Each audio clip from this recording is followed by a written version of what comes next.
Hello बच्चों, तो यहाँ पे हम डिस्कस करने लग रहे हैं जो जेई मेंस के तुम्हारे एग्जाम हुए हैं। तो 16 मार्च को जो मॉर्निंग शिफ्ट में जो पेपर हुआ है उसे हम डिस्कस कर रहे हैं। ठीक है, तो यहाँ पे हम फिजिक्स का पेपर डिस्कस करने लग रहे हैं।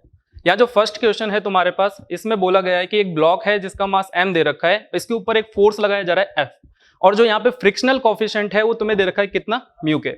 तो यहाँ तुमसे पूछा गया है कि जो ब्लॉक है उसका एक्सेलरेशन क्या रहा होगा। तो बहुत सिंपल सा क्वेश्चन है, इसको अगर देखा जाए तो अगर मैं एक्सेलरेशन निकालना चाह रहा हूं इसका, तो इसके ऊपर मैं सबसे पहले फाइंड कर लेता हूं कि कितने टोटल फोर्स लगने लग रहे होंगे। ठीक है, तो देखो यहाँ पे जो ब्लॉक है जिसका मास m दे रखा है, इसके ऊपर सबसे पहले जो ग्रेविटेशनल फोर्स लगेगा उसको निकालना कोई बड़ी बात नहीं है। तो इसके ऊपर जो ग्रेविटेशनल फोर्स है वो कितना हो जाएगा भाई तुम्हारे पास, mg। और यहाँ पे एक इसके ऊपर लग रहा होगा कौन सा फोर्स भाई, नॉर्मल।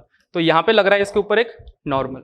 ठीक है, अब यहाँ पे जो फोर्स F है इसके तुमने दो कंपोनेंट कर रखे हैं, F cos थीटा और एक F sin थीटा। ठीक है, तो बच्चों देखो यहाँ पे जो ये ब्लॉक चलेगा कौन सी डायरेक्शन में जा रहा होगा भाई, यहाँ पे हॉरिजॉन्टल डायरेक्शन में मूव करने लग रहा होगा। तो वर्टिकल डायरेक्शन में मैं क्या कर सकता हूँ, फोर्स बैलेंस कर सकता हूँ।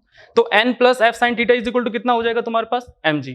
तो यहां से हम फाइंड कर सकते हैं क्या चीज भाई, n की वैल्यू फाइंड कर सकते हैं। ठीक है, अब यहाँ जो तुम्हारे पास जब ब्लॉक चलेगा तो इसके ऊपर फ्रिक्शनल फोर्स जो एक्ट करेगा वो कौन सा होगा भाई, यहाँ पे काइनेटिक फ्रिक्शन लगने लग रहा होगा। तो काइनेटिक फ्रिक्शन जो लगता है उसकी वैल्यू कितनी होती है हमारे पास, म्यू इंटू एन, और ये हमारे पास रिलेटिव मोशन का अपोज कर रहा होता है। तो यहां लगेगा हमारे पास काइनेटिक फ्रिक्शन, तो एफ के इज इक्वल टू कितना हो जाएगा यहां से, म्यू इंटू एन। यहां पे हो जाएगा म्यू इंटू एन।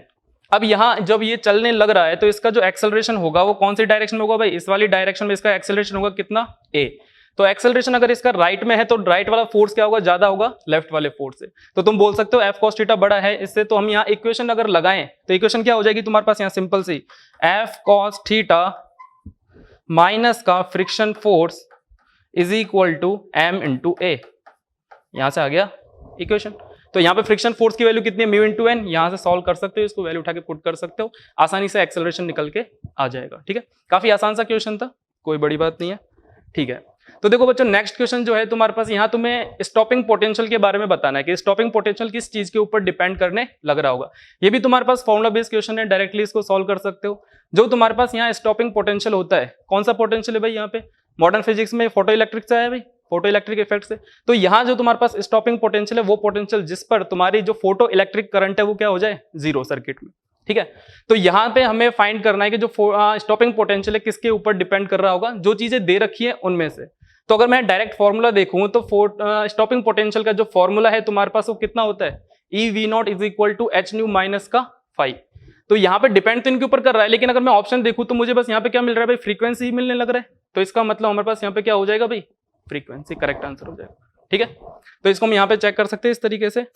तो बच्चों देखो नेक्स्ट क्वेश्चन जो है यहाँ पे, ये बहुत आसान सा ही है वैसे। यहाँ पे बोल रखा है कि तुम्हारे पास एक सिंपल पेंडुलम है जिसका टाइम पीरियड टी दे रखा है। ठीक है, लेकिन इसको जो एलिवेटर के अंदर ले जाके कुछ ऊपर लेके जाया जा रहा है एलिवेटर को किसी एक्सेलरेशन g/2 से, तो इसका जो टाइम पीरियड होगा वो क्या होगा, वो हमें फाइंड करना है। तो यहाँ हमारे पास जो टाइम पीरियड का फॉर्मूला होता है सिंपल पेंडुलम के लिए वो कितना हो गया, t is equal to 2π√L divided by g effective. तो फर्स्ट केस जब उसको सिंपली हम देखने लग रहे हैं ग्राउंड पे ही, तो वहां पे जो g इफेक्टिव है उसकी वैल्यू कितनी है, g। तो जो तुम्हारे पास टाइम पीरियड आ रहा है वो आ गया t is equal to 2π√L divided by g। लेकिन यहाँ पे जो तुम्हारे पास सेकंड केस दे रखा है, जब उसको एलिवेटर के अंदर लेके जा रहे हैं तो वहां पे हमें g इफेक्टिव कैलकुलेट करना पड़ेगा। तो g इफेक्टिव क्या हो जाएगा भाई, यहाँ पे देखो g इफेक्टिव जो है उसको हम यहाँ पे अगर डिफाइंड करें तो वो डिफाइंड होगा तुम्हारे पास g effective is equal to g vector minus का एक्सेलरेशन ऑफ लिफ्ट, कुछ इस तरीके से डिफाइन करेंगे इसको। अब यहां जो तुम्हारे पास एक्सेलरेशन ऑफ लिफ्ट है वो g/2 दे रखा है अपवर्ड डायरेक्शन में। तो जो g इफेक्टिव आएगा वो कितना हो जाएगा भाई, एक तो वर्टिकली डाउनवर्ड आ गया g, साथ में एक तुम्हारे पास एलिवेटर की वजह से यहां पे आएगा कितना, g/2। ठीक है, तो यहां पे जो तुम्हारे पास g इफेक्टिव की वैल्यू आ रही है निकल के वो कितनी आ गई, 3g डिवाइडेड बाय 2। तो यहां से तुम्हारे पास आ जाएगा जो नया टाइम पीरियड होगा 2π√2L डिवाइडेड बाय 3g। अब दोनों को मैं यहां से डिवाइड करके आराम से फाइंड कर सकता हूं कि जो तुम्हारे पास नया टाइम पीरियड होगा उसकी वैल्यू क्या आने लग रही होगी। तो जो नया टाइम पीरियड है तुम्हारे पास t डैश, वो कितना हो जाएगा भाई, यहां से ये आ जाएगा √2 डिवाइडेड बाय 3 इंटू में t। क्लियर है, आसान सा क्वेश्चन था, ये भी कोई बड़ी बात नहीं है। नेक्स्ट क्वेश्चन देखो बच्चों, यहाँ पे तुम्हें दे रखा है इस क्वेश्चन में velocity as a function of x। यहाँ पे ये तुम्हें मीटर दे रखा है, इसका मतलब ये x ही है। तो velocity as a function of x दे रखा है और तुम्हें कैलकुलेट करना है यहाँ पे acceleration as a function of x क्या रहा होगा। तो ठीक है, थोड़ी सी प्रॉब्लम है, देखो जो यहाँ पे हमारे पास ऑप्शन है वो थोड़े नीचे चले गए, लेकिन कोई बात नहीं, इसको हम सॉल्व कर सकते हैं। तो यहाँ पे इसको हम कैसे सॉल्व कर सकते हैं भाई, अगर मैं यहाँ पे इस कर्व को देखूं ए से लेकर बी तक, तो ए से लेकर बी तक तुम्हारे पास जो वी एक्स कर्व है वो एक स्ट्रेट लाइन है। अगर तुम्हें यहाँ पे इस कर्व को वी और एक्स का कर दे रखा है, इसका मतलब अगर तुम्हें एक्सेलरेशन फाइंड करना है तो तुम्हें कौन सा फॉर्मूला लगाना चाहिए, सिंपल देखो यहाँ पे, तो हमें पता है कि a इज इक्वल टू एक तो होता है dv बाई dt और दूसरा होता है v into dv by dx। क्योंकि यहाँ पे जो v है वो as a function of x दे रखा है, तो मुझे यहाँ जो लिखना है एक्सेलरेशन वो क्या होगा तुम्हारे पास बच्चों, v into dv divided by dx, ये आ गया तुम्हारे पास एक्सेलरेशन। तो यहाँ पे मैं इसको सॉल्व करता हूं भाई, कर्व किस तरीके से बनेगा, कर्व बनाने के लिए तुम्हें इक्वेशन तो चाहिए। तो देखो यहाँ पे जो तुम्हारे पास a से लेकर b तक के लिए अगर हम इसको सॉल्व करें, ए से लेकर बी तक के लिए, तो ए से लेकर बी तक के लिए जो तुम्हारे पास वेलोसिटी है वो कितनी दे रखी है भाई, तुम्हारे पास एक स्ट्रेट लाइन दे रखी है। तो मैं यहाँ पे एक्सेलरेशन को निकालना चाहूँ तो v into dv by d x करना पड़ेगा। क्या मैं ए से लेकर बी तक के लिए dv by d x calculate कर सकता हूँ, बिल्कुल आराम से कर सकते हैं, कोई बड़ी बात नहीं है। तो dv by d x is equal to क्या हो जाएगा भाई तुम्हारे पास, स्लोप ऑफ स्ट्रेट लाइन। तो इसका स्लोप निकालना कोई बड़ी बात है क्या, तो स्लोप कैसे निकालेंगे भाई, यहाँ पे हम टेन थीटा कैलकुलेट कर लेते हैं। तो tan theta is equal to कितना हो जाएगा, ये वाली लेंथ डिवाइडेड बाय ये वाली लेंथ। तो टेन थीटा आ जाएगा भाई तुम्हारे पास यहां से कितना, 40 डिवाइडेड बाय 200, तो ये आ गया तुम्हारे पास 1 डिवाइडेड बाय 5। ठीक है, अब यहां जो एक्सेलरेशन है वो कितना आ जाएगा भाई, ये आ जाएगा तुम्हारे पास a is equal to v divided by 5। इसका मतलब a से लेकर b तक, मतलब 0 से लेकर 200 के लिए जो एक्सेलरेशन कर्व बनेगा तुम्हारे पास वो बनेगा v बाई 5। मतलब जैसा ये बना हुआ है सेम ऐसा ही बनेगा, लेकिन उसकी जो वैल्यू होगी एक्सेलरेशन की वो 1/5 होगी किसकी, v की वैल्यू के। मतलब कि देखो यहाँ सिंपल सा अगर मैं कर्व बनाऊं कैसे बनेगा, ये कुछ इस तरीके से दे रखा है, यहाँ पे आएगा भाई हमारे पास एक्सेलरेशन और यहाँ पे आएगी हमारे पास पोजीशन। तो 0 से लेकर 200 की बात कर रहे हैं भाई यहाँ पे, ठीक है, 0 से लेकर 200। तो यहाँ पे सेम v वाला कर्व बनने वाला है, मतलब यही कर्व बनेगा कुछ इस तरीके से। लेकिन यहाँ पे जो तुम्हारे पास वेलोसिटी वहां 10 थी, यहाँ पे जो एक्सेलरेशन होगा मैं इस रिलेशन से देख सकता हूँ कितना आ जाएगा भाई, 2 मीटर पर सेकेंड स्क्वायर। इस तरीके से तुम यहाँ पे निकाल सकते हो कितना आ जाएगा, 10 मीटर, यह आएगा 10 मीटर पर सेकेंड स्क्वायर। ठीक है, इसके बाद अगर हम देखें तो बी से लेकर सी तक तुम्हारे पास जो वेलोसिटी है वो कांस्टेंट वैल्यू दे रखी है। तो अगर तुम्हारे पास वेलोसिटी कांस्टेंट है तो डीवी बाई डी एक्स कितना हो जाएगा भाई, बी से लेकर सी के लिए स्लोप 0 हो जाएगा, तो एक्सेलरेशन कितना हो गया तुम्हारे पास यहाँ पे 0। तो मतलब कि यहां से आगे अगर हम बात करें तो एक्सेलरेशन कितना रहेगा तुम्हारे पास, 0। तो यहां हमें ऑप्शन दिखाई नहीं दे रहा है, वैसे ये वाला ऑप्शन तुम्हारे पास क्या हो जाएगा, करेक्ट हो जाएगा। ठीक है, इसके बाद हम अगला क्वेश्चन देखें। अच्छा ये सॉल्यूशन है इसका, हाँ यहाँ पे सॉल्यूशन तुम देख सकते हो, यही है सेम। ठीक है, आगे देखो बच्चों, यहाँ पे तुम्हें बोला गया है कि तुम्हें करंट कैलकुलेट करनी है कि जो 5 किलो ओम रेजिस्टेंस दे रखा है, ये वाला जो रेजिस्टेंस है इसके थ्रू कितनी करंट फ्लो करने लग रही होगी। निकाल सकते हैं, देखो काफी आसान क्वेश्चन है। यहाँ पे तुम्हारे पास 3K 3K 3K, जो यहाँ पे तुम्हारे पास 3 रेजिस्टेंस है वो पैरेलली कनेक्टेड है। तो इसको पैरेलली अगर मैं सॉल्व करने लगूं तो क्या हो जाएगा भाई, यहाँ पे आ जाएगा तुम्हारे पास 1/R1 plus 1/R2 plus 1/R3। तो यहाँ पे कितना आ गया 3/3, तो ये जो रेजिस्टेंस आएगा वो कितना हो जाएगा भाई, 1 ओम। ठीक है, अब यहाँ पे जो तुम नेट इक्विवेलेंट रेजिस्टेंस निकालोगे तो ये 5, ये 1 और ये वाला 1, ये तीनों कैसे भाई सीरीज में कनेक्टेड है। तो जो तुम्हारे पास यहाँ आर इक्विवेलेंट आएगा वो कितना हो जाएगा, 7 किलो ओम। ये आ गया भाई इस तरीके से। अब यहाँ इसमें से कितनी करंट फ्लो करने लग रही होगी वो निकालना कोई बड़ी बात है क्या, निकाल सकते हो आराम से। तो I इज इक्वल टू कितना हो जाएगा तुम्हारे पास यहाँ से V डिवाइडेड बाई R, तो 21 डिवाइडेड बाय 7 किलो ओम। तो ये आ गया तुम्हारे पास 3 into 10 to the power minus का 3 एम्पियर। तो ये आ गई करंट। तो यहाँ पूरे सर्किट में ये करंट फ्लो करने लग रही होगी। तो यहाँ देखो कुछ भी करंट बटे उससे हमें कोई मतलब, हमें इस वाले रेजिस्टेंस में निकालना है कितनी करंट होगी। तो इसको डायरेक्टली हम देख सकते हैं कितनी हो जाएगी तुम्हारे पास, ये 3 into 10 to the power minus 3 ampere. तो मिली एम्पियर में दे रखा है, तो 10 गायब हो गया। एक्स की वैल्यू कितनी आ गई तुम्हारे पास यहाँ से 3। ठीक है, यहाँ पर सॉल्यूशन भी है, देख सकते हो। देखो ये वाला क्वेश्चन है, ये फ्लूइड से आया है भैया ना, ये भी आसान ही है, मतलब ज्यादा आसान नहीं बोलेंगे, हर चीज को आसान बोल देंगे दिक्कत हो जाएगी। हाँ तो देखो ये भाई तुम्हारे पास फ्लूइड से क्वेश्चन आया है। यहाँ पे क्या कहने लग रहा है, क्वेश्चन कह रहा है कि एक सबमरीन है जो कुछ डेप्थ h पर दे रखी है, मान लो भाई यहाँ रही होगी, तो यहाँ पे कुछ ना कुछ प्रेशर रहा होगा, हमने मान लिया भाई इनिशियल प्रेशर रहा होगा, और इसकी वैल्यू तुम्हें दे रखी है 3 इंटू 10 टू दी पावर 5। बिल्कुल ठीक है भाई। अब ये बोला है कि अगर इसकी डेप्थ डबल कर दी जाए, मतलब अभी h पर है, अगर ये चल के यहाँ कहीं पहुंच जाए तो जो तुम्हारे पास प्रेशर में चेंज आएगा वो क्या होगा। तो मैंने मान लिया भाई जब ये यहां पहुंचा होगा तो इसका जो प्रेशर है वो क्या होगा भाई, फाइनल प्रेशर। ठीक है, यहां पे एटमॉस्फेरिक प्रेशर देगा। क्या मैं सबसे पहले h डेप्थ पर प्रेशर डिफाइन कर सकता हूं? निकाल लेते हैं। तो हमारे पास जो P इनिशियल है इसको मैं क्या लिख सकता हूं भाई, P initial is equal to P atmospheric plus का रो जी एच। तो हमारे पास यहां से P इनिशियल की वैल्यू पता है, P नॉट की वैल्यू हमें पता है, तो क्या रो जी एच निकल जाएगा? बिल्कुल निकल जाएगा।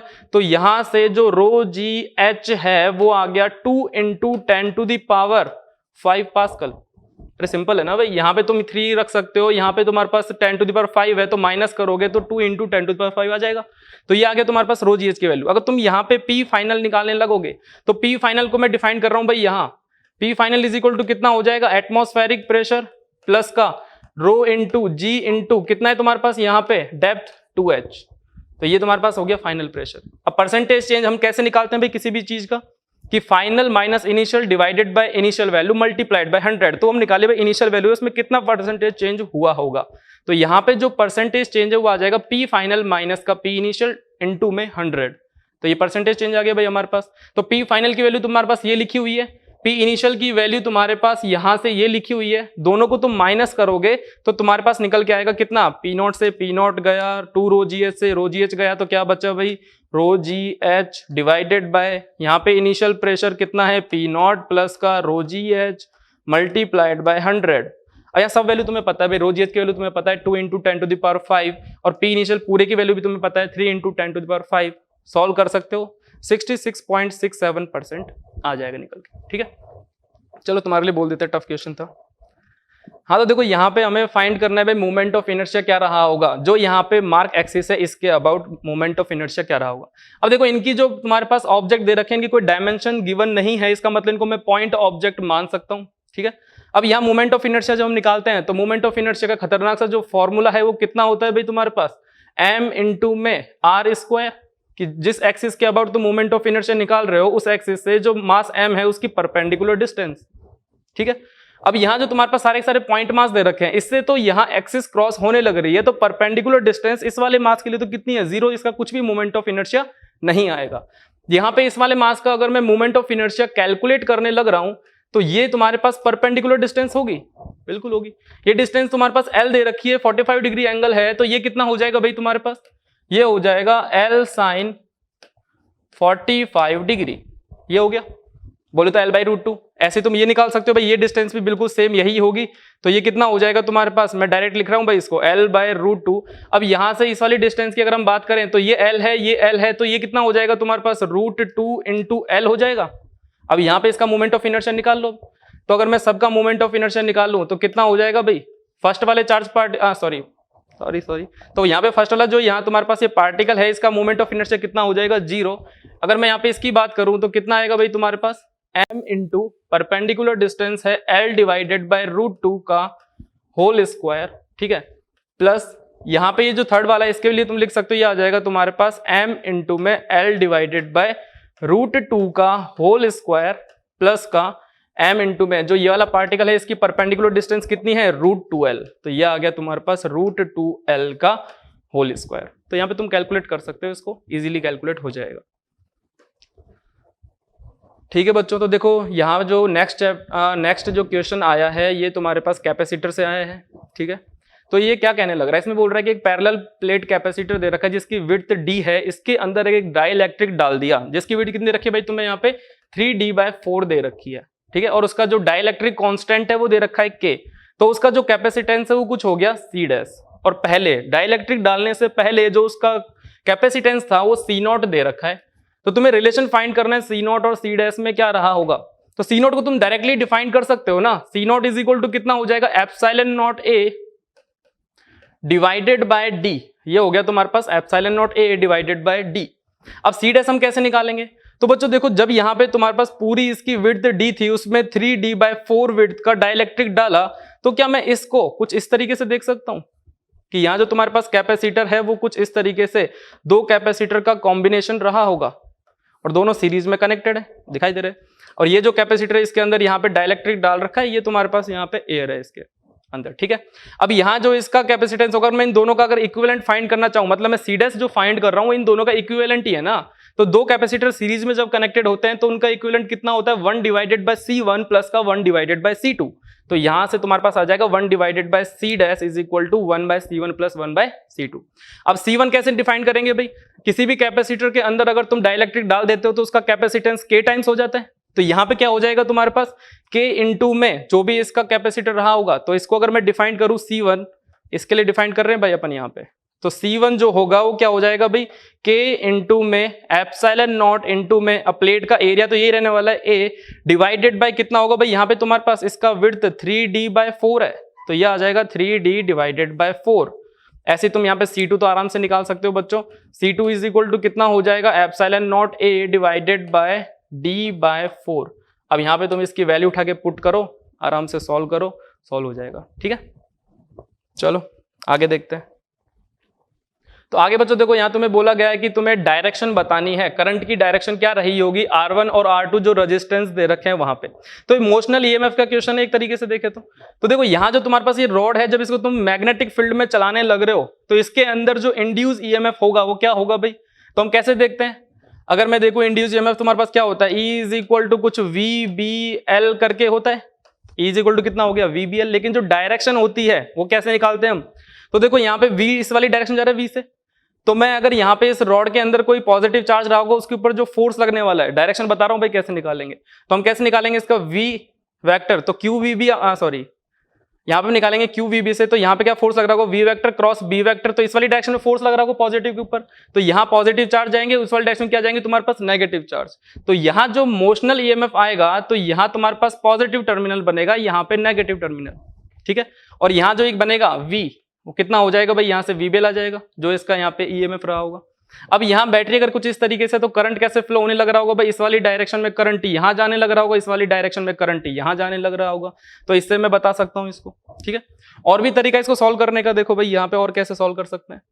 यहाँ अगर इसको तुम लेके जा रहे हो भाई लेफ्ट साइड में, ठीक है, तो हम यहाँ पे क्या लेंज लो हमने पढ़ा था, ठीक है ना, तो यहाँ पे क्या होगा, जब से मैं इसको लेफ्ट में जाने लग रहा हूँ तो ये जो एरिया है तुम्हारे पास ये लगातार क्या होने लग रहा है, कम होने लग रहा है, तो इसके क्रॉस जो अक्रॉस जो तुम्हारे पास यहाँ पे मैग्नेटिक फील्ड लाइन है वो भी क्या होने लग रही है, कम होने लग रही है। फ्लक्स इज इक्वल टू कितना होता है B इंटू A, तो यहाँ पे लगातार फ्लक्स कम हो रहा है, तुम चाह रहे हो कि फ्लक्स बढ़ जाए, तो फ्लक्स बढ़ने के लिए करंट कैसे फ्लो होना चाहिए, सोच लो भाई इसको। तो यहाँ पे करंट कैसे फ्लो होना चाहिए भाई, करंट ऐसे फ्लो होना चाहिए कि जो करंट की वजह से जो यहाँ पे ईएमएफ आए जो इस वाले मैग्नेटिक उसकी वजह से जो मैग्नेटिक फील्ड आए वो इस वाली मैग्नेटिक फील्ड को सपोर्ट करे। तो यहाँ पे हम क्या देख सकते हैं भाई, इस वाली डायरेक्शन में सपोर्ट करने के लिए जो मैग्नेटिक फील्ड हो अंदर होनी चाहिए, तो इस वाली डायरेक्शन में मैग्नेटिक फील्ड होनी चाहिए। तो कौन सी डायरेक्शन में करंट फ्लो होना चाहिए, कुछ इस वाली डायरेक्शन में, तो करंट फ्लो होनी चाहिए कुछ इस वाली डायरेक्शन। तो ये हो गया भाई तुम्हारे पास यहाँ पे, ठीक है, तो क्लॉकवाइज हो गया। अब यहाँ पे तुम देख सकते हो भाई यहाँ पे एरिया लगातार बढ़ रहा है, तो तुम क्या चाह रहे हो भाई ये कम हो, तो कम होने के लिए तुम्हारे पास क्या होना चाहिए भाई, इस वाली डायरेक्शन में मैग्नेटिक फील्ड आनी चाहिए इंड्यूस करंट की वजह से। तो यहाँ पे मैग्नेटिक फील्ड आएगी, इसका मतलब कुछ इस तरीके से आनी चाहिए भाई करंट, तो करंट कुछ इस तरीके से आनी चाहिए, मतलब यहाँ पे करंट कुछ ऐसे जानी चाहिए, बोले तो एंटी क्लॉकवाइज। ठीक है, ऐसे भी सोच सकते हो। चलो अगला क्वेश्चन देखते हैं। अगला क्वेश्चन तुम्हें यहाँ पे दे रखा है भाई, कोई प्लैनेट है वो मूव करने लग रहा है इस इलेप्टिकल पाथ में। ठीक है, तो यहाँ देखो हमें पता है कि जब कोई प्लैनेट मूव करता है तो उसका जो एंगुलर मोमेंटम होता है उसको हम कंजर्व कर सकते हैं भाई, बिल्कुल कर सकते हैं इस वाले पॉइंट के अबाउट। ठीक है, क्यों, क्योंकि देखो इसके ऊपर जो फोर्स लग रहा होगा आपस में वो ऐसे ही फोर्स लग रहा होगा, तो अगर यहाँ पे जो फोर्स लग रहा है वो क्या है भाई तुम्हारे पास ये इस वाले पॉइंट से क्रॉस होने लग रहा है, तो इसके ऊपर जो टॉर्क होगा वो कितना होगा, जीरो। टॉर्क जीरो है तो एंगुलर मोमेंटम क्या रहेगा, कंजर्व। तो एंगुलर मोमेंटम कंजर्व तुम लगा सकते हो m into V1 into R1 is equal to m into V2 into R2, कि फर्स्ट पॉइंट पर जो वेलोसिटी है या स्पीड है जो V1 है और यहाँ से यहाँ तक की जो डिस्टेंस है वो R1 है, सेकंड पॉइंट पर जो पार्टिकल की स्पीड रही होगी वो कितनी रही होगी, V2। डिस्टेंस हमें यहाँ पे गिवन है, बहुत आसान सा क्वेश्चन है, m से m तो गायब कर दो, सेम मास है उसका। तो यहाँ पे जो V2 है वो कितना हो जाएगा तुम्हारे पास, V1 into R1 divided by R2। Value put कर दो, सॉल्व कर। चलो भाई अगला क्वेश्चन देखते हैं। ये भी देखो, अब कहना नहीं चाहिए पर ये भी आसान क्वेश्चन है भाई तुम्हारे लिए। क्या करना है, डायरेक्ट फॉर्मूला पुट करना है ना भाई। यहाँ पे तुम्हें बोला गया है कि कोई वाईडीएससी एक्सपेरिमेंट है, ठीक है, स्लिट के बीच का जो तुम्हारे पास डिस्टेंस है वो दे रखा है 1 mm, और जो स्लिट और स्क्रीन के बीच का जो डिस्टेंस है वो 10 मीटर दे रखा है। ठीक है, और यहाँ पे जो फ्रिंज विड्थ है वो तुम्हें दे रखी है 6 mm। अब क्या करना है भाई, फॉर्मूला तो पुट करना है, तो beta is equal to lambda d divided by d, सब कुछ उठा के पुट कर दो, इसमें लैम्डा निकल के आ जाएगा भाई। ठीक है, हाँ, तो यहाँ पे देखो इसने बोला कि वैल्यू ऑफ करंट, तुम्हें यहाँ पे करंट की वैल्यू के बारे में कुछ कमेंट करना है। अगर तुम्हारे पास जो कंडक्टर है उसकी लेंथ को डबल कर दिया जाए और पोटेंशियल जो अप्लाइड कर रखा है इसके अक्रॉस वो सेम रखा जाए तो करंट क्या रहेगा। तो देखो I इज इक्वल टू कितना होता है भाई, I इज इक्वल टू तुम्हारे पास होता है I is equal to V divided by R। अगर तुम V सेम रखना चाह रहे हो तो तुम्हारे पास जो करंट फ्लो होगा वो इनवर्सली प्रोपोर्शनल होगा किसके भाई, रेजिस्टेंस के। ठीक है, इसने लेकिन कुछ बोला है, क्या बोला है भाई कि लेंथ को डबल कर दो और एरिया को हाफ कर दो, तो बताओ भाई करंट क्या होगी। ठीक है, तो पहले कुछ करंट रही होगी I नॉट, फर्क नहीं पड़ता। अब यहाँ पे अगर रेजिस्टेंस तुम इसका निकालते हो तो कितना हो जाएगा भाई, R is equal to rho L by A होता है। ठीक है, अब यहाँ पे यही कंडक्टर इसका एरिया हाफ कर दिया, लेंथ डबल कर दी, तो इसका मैं अगर रेजिस्टेंस निकालना चाहूं तो बिल्कुल निकाल सकता हूं भाई। R dash is equal to कितना हो जाएगा, रो इनटू में L, कितना है भाई तुम्हारे पास यहाँ पे 2L डिवाइडेड बाय A, तो A कितना हो जाएगा यहाँ से A बाय 2, तो ये आ गया तुम्हारे पास यहाँ से 4 इंटू में रो L डिवाइडेड बाय A। तो बच्चों देखो रो L बाई A कितना है तुम्हारे पास यहाँ से R, जो पहले रेजिस्टेंस था, तो यहाँ पे आ जाएगा ये कितना 4R। तो R dash is equal to कितना हो गया 4R, मतलब कि ऐसा कुछ करने से उसकी लेंथ को डबल और एरिया को हाफ करने से जो रेजिस्टेंस है वो क्या हो गया, जस्ट 4 टाइम्स हो गया। तो जो करंट है तुम्हारे पास क्या हो जाएगी 1/4 हो जाएगी। करंट क्या हो जाएगी भाई यहाँ पे 1/4 हो जाएगी। ठीक है, चलो ठीक है भाई, ये सर डिस्कस करा चुके हैं इन क्वेश्चंस को तो। ठीक है, थैंक यू बच्चों।